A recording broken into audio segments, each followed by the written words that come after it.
All right, we're rolling. This is Freedom Phil. Like, subscribe. Let's get into it. Hey, what's today's topic?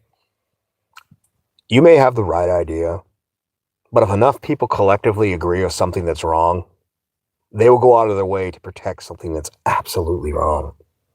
Because a lot of it comes down to their own hubris. People are like, they don't want to believe. Their pride will cause them to continue to perpetuate things that are wrong. Yeah, Freedom Phil, like, subscribe. Let's get into it. And always turn up the video speed. And why do I say that? Because you watch videos faster. If I choose to upload this, you'd be watching this 1.5 to 1.75. Hell, when I download videos to MP3, I'll be watching them at 2.5 to 3 times the speed. Let's get into it. As I always say, it's a channel for adults. If you're letting your kids just watch anything on the internet, you're a shitty parent. I talk about real issues. Don't be mad at me. Be mad at yourself for being a bad parent. I was thinking about this the other day when I was having this conversation with an individual. I heard this comedian talk about this thing about like religious chicks back in the day, about how they'd be all like, they wouldn't give up the pussy, for instance, but they give up the booty hole. And there was a term for it. I hadn't heard this term in years. It was the poop hole loophole. I told you this is kind of a dirty channel. Now, where am I going with this? I remember just how like women would be all about this. And I was being raised in kind of a religious area to some degree. And one of my relatives I was talking to, we were talking about it, and she's like, there were a lot of Mormons. And by the way, you heard the same type of phrasing with Catholic girls or just religious chicks in general. Unless they came from a serious, like, orthodox, authoritarian level community. Yeah, the ones that were kind of middle of the road, the women like, well, I'm going to be virgin for marriage. But it's just like they're giving up the booty hole so they can land themselves, you know, the really good guy. They want to land that doctor. College towns, college chicks do this. I remember this like conversation because the chick I was talking to was like, yeah, only the sluttiest chicks would do that. It was like the most trailer trash thing. And then these women would be like judging other women, like, what? You're having sex with your boyfriend? You should be married, blah, blah, blah. And meanwhile, they're giving up the booty hole. And I just thought it was funny because from a lot of angles, because first you got the people that use this like weird logical loophole, which, the poop hole loophole, as religious people, which, by the way, I don't know if you know your holy book, but you're full of shit. Read your holy book sometime. Any sort of sexual interaction, that's frowned upon in a very, burning in hell level way. I don't believe in any of that crap, but apparently you claim to, and yet you don't even live up to it.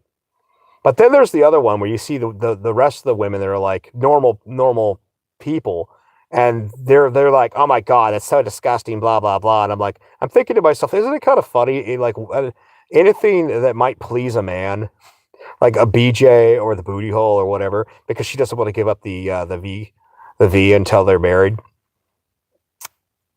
Okay, like anything to please a man, like, oh my God, it's so disgusting. And she was like, and these all these stupid women being convinced by these guys. I'm like, well, what if they liked it? No, women don't, blah blah blah. I'm like, yeah, actually, there's tons of people that like it. I'm like, and it was funny about this chick's a liberal, and she's saying all this stuff. This is total, like, because she's raised in a conservative area, and I'm like, well, I mean, I'm like, wow, you're kind of sounding like a total homophobe.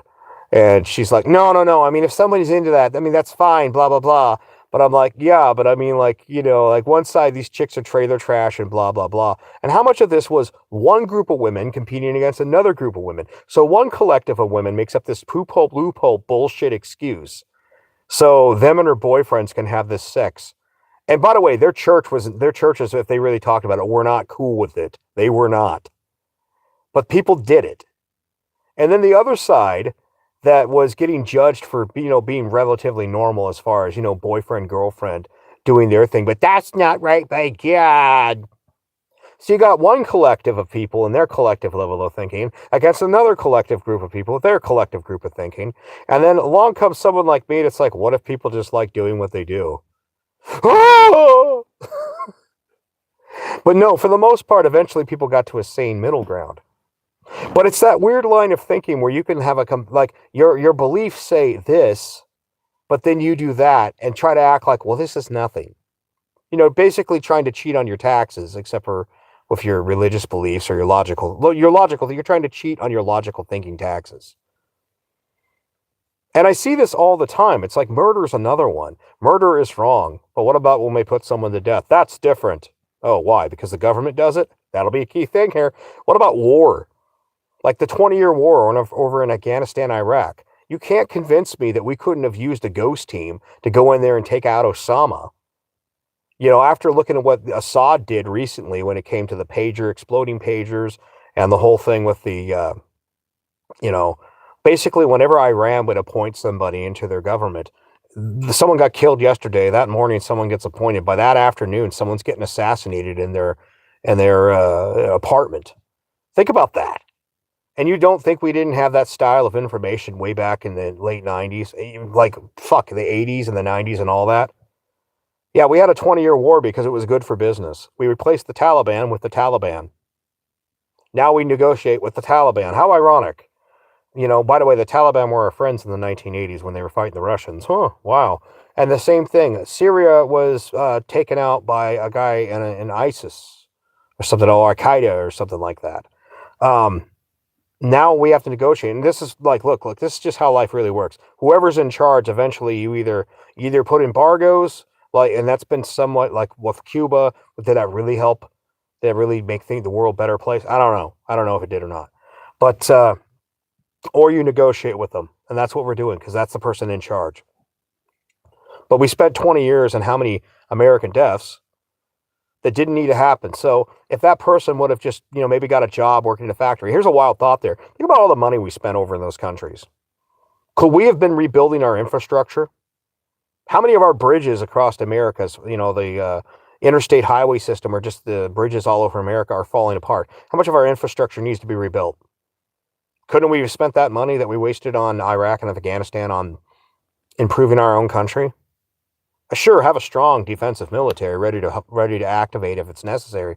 But 20 years of replacing the Taliban with the Taliban, and how many American lives? How many of those young men, women's lives, mostly men, never came back? Is that not a form of murder via the government?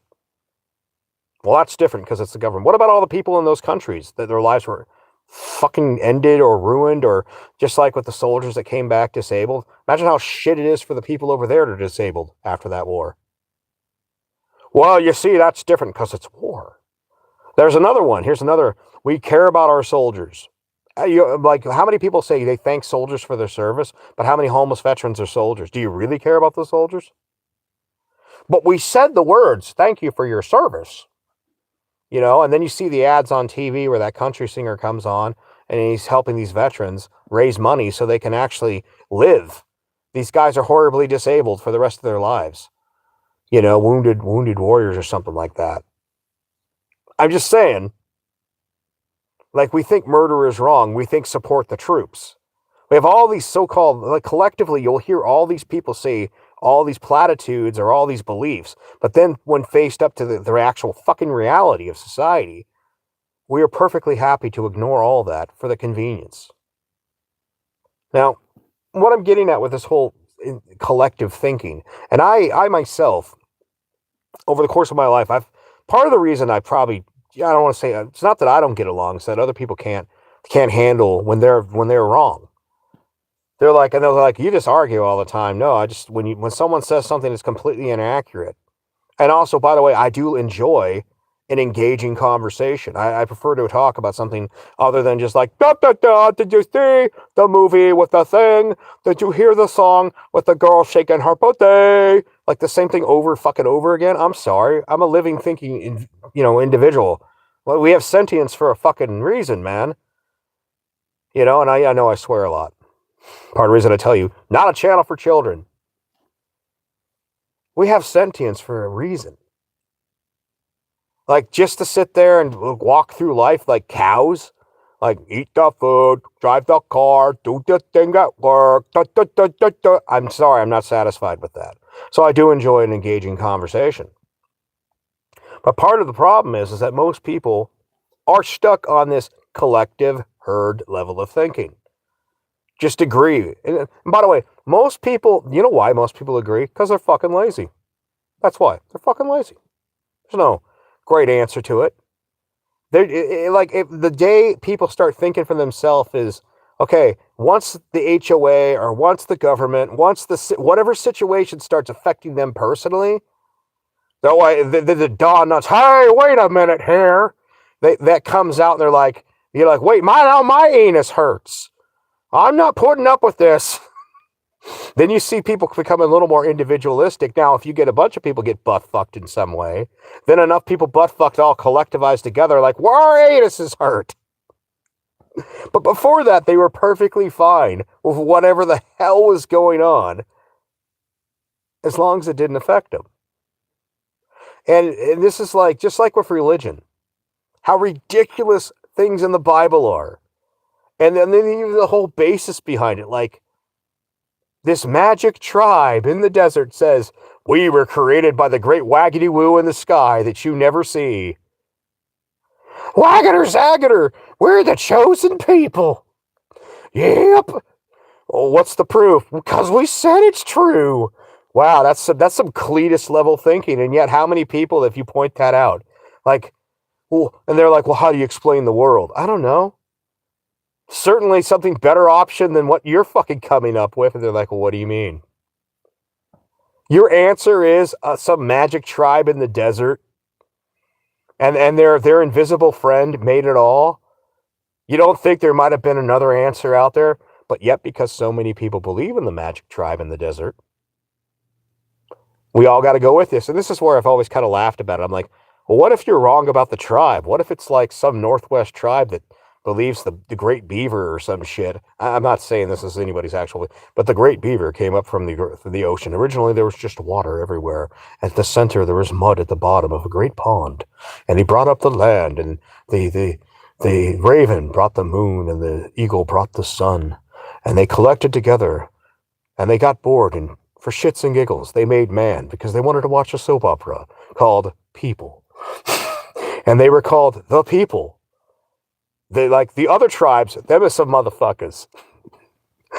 We are the people. And by the way, if you go through a lot of First Nations history, by the way, First Nations, I've said it before, I'll say it again, not an accurate term. There were other nations before the nations that showed up. Before the colonists showed up, there were a lot of nations that came along and kind of went the way of the dodo, or were assimilated and destroyed. Just like how many nations over in Europe, Africa, everywhere in the world, these alleged First Nations were like, how do you know it wasn't one of them? Just saying. You know, as they're all like kind of butchering and killing each other, all saying, we are the people. Wow.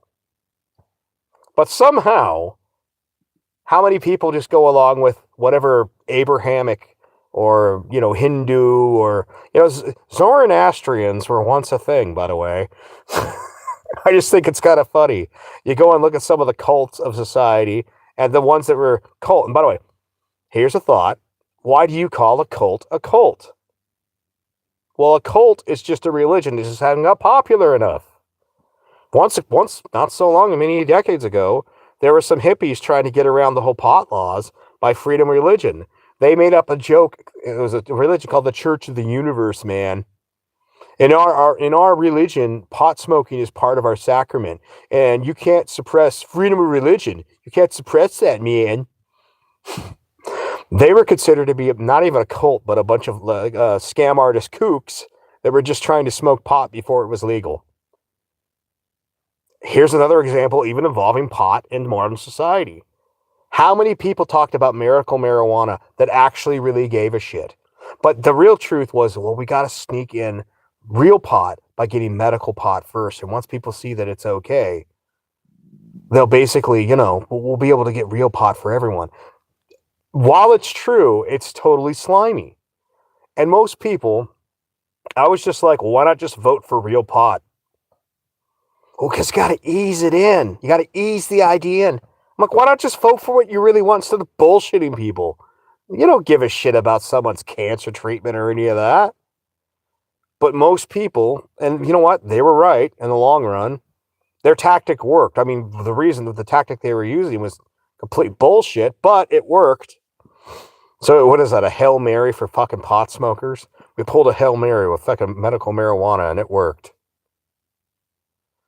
But yeah, no, if you have an individual and an individual, you can have an actual conversation about things. But even then, even if you do have something where someone agrees, it doesn't mean they're not just going to lie to everybody else around them to keep, just to keep up appearance, just to keep things going.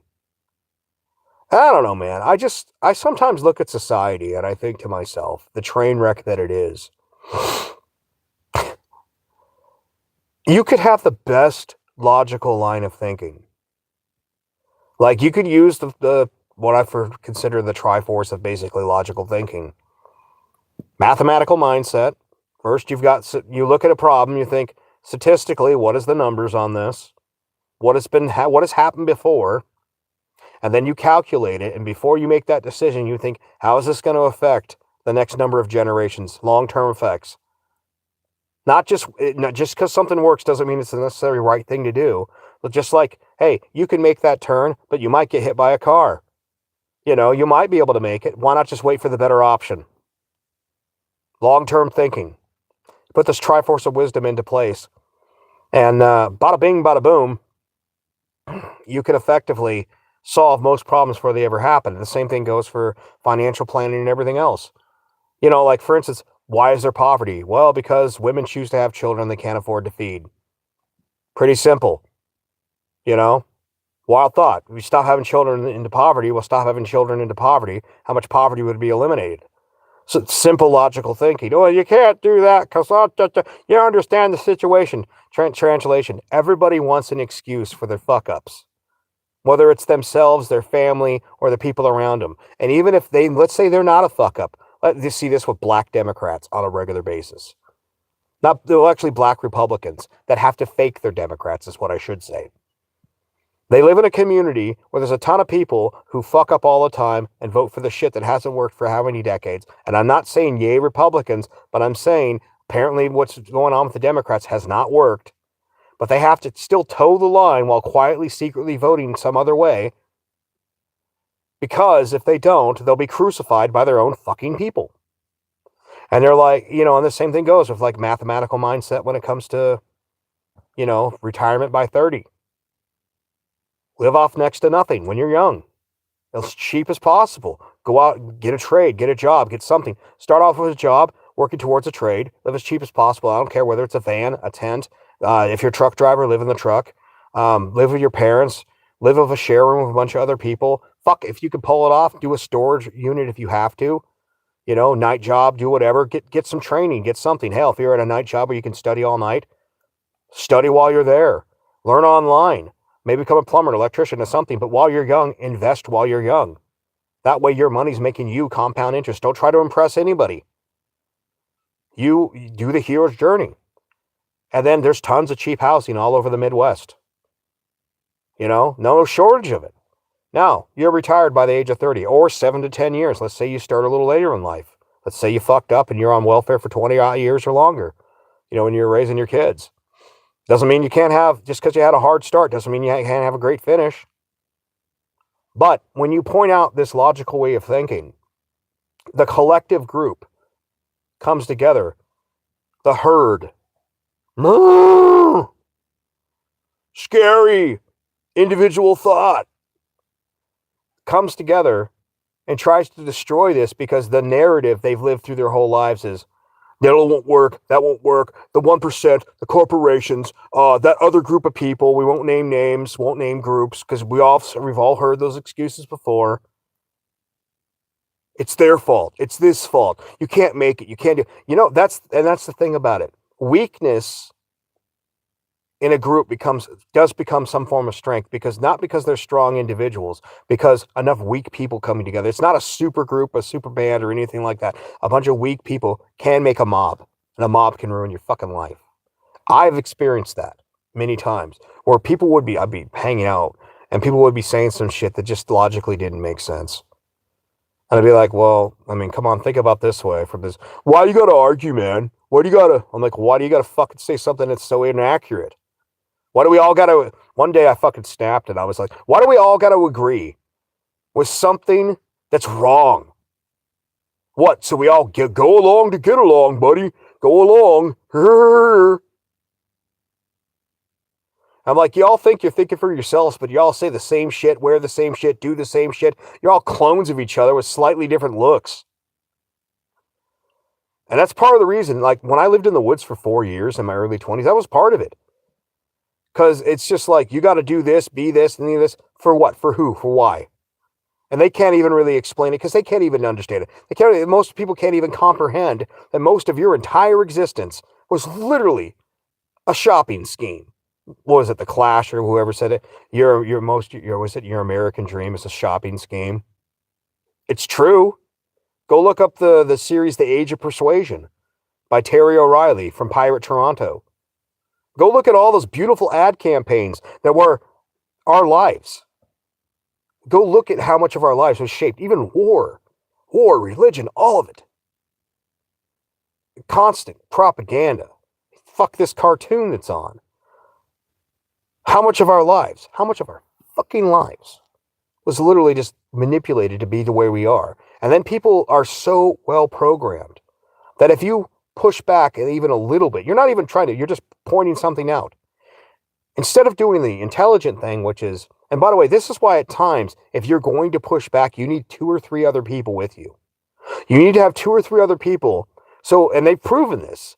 If one person says something against the mold, like I remember I was talking to, I was at a truck stop, and this guy's telling this trucker story, and I was like, and he's changing the story as other people point things out. And I purposely pointed something out, and he immediately pivoted into the story.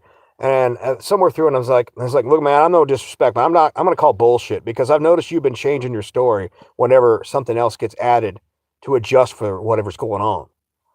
And most people kind of took a look back. But one other guy said, yeah, I kind of noticed that too. All it takes is one other person in a crowd. It depends on the size of the crowd, but all it takes is a few people that are actually logically thinking to finally get people to break that collective mindset. Where they're like, well, yeah, but why do we think that way? Why can't we think another way? You know, like someone just pointing out, you can point out the truth. But if it's only one person versus, say, 5 other people, let's say there's 6 or 7, the group will condense itself. But if one of the other people in that group says, you know, I was thinking about that too, then other people, the cracks will start of the illogic will show. And then they'll start to actually look at things from logic. And that is why it's important at times when there is something wrong, it needs to be pointed out. But if you're going to point it out, you have to have enough other people with you that think similarly, have a similar line of thinking. Plus, this really helps. You got to have the person presenting the right message to look like the person that people want to worship. I'm sorry, they got to have good looks, the charisma. They got to be the person that people want to be. And by the way, this is the sad part, because it is easier to lead people to walk off a fucking cliff, metaphorically, mentally. Like you can teach people to go to college for worthless degrees, buy cars they can't afford, buy houses that are 30-year mortgages or longer, lose 30 grand a year in fucking interest. And then not to mention all the shit for those. It is easier to sell people down the goddamn river because they've been propagandized their whole damn life than it is to bring someone the truth. And that's where, at a certain point, when I look at the way people think and how there's a collective consciousness that's subconscious. And there's times you should probably think to yourself when you're going along with what a lot of people think. Maybe just try to think the other way. Just try it. Try to find the positions of your enemies. Not who's right based on numbers. Just try to find some other positions of thinking. And it's tiring, to be honest. It really is. And that's kind of why, in the long run, the most zen place you could ever get is when you realize there's nothing left to prove. There's really nothing left to prove. I'm not even kidding on that. Like there was really nothing to prove to begin with. And that should be its own separate recording on its own. But once you have enough, once you're doing good, and this is something that old people generally figure out sooner or later, Where they're like, I've got this thing, I've got what I need, there's nothing left to prove. One might even think that the reason you eventually get to that point, it's not just a matter of logical thinking finally winning out. It's realizing that the only reason we all agreed with the group, and maybe part of the reason we agree with the group is sexual. You want to be part of the right crowd, the right people, because it gives you access to resources. And then, if you're a dude, better looking women. And if you're a woman, better quality of men, the highest quality of the herd.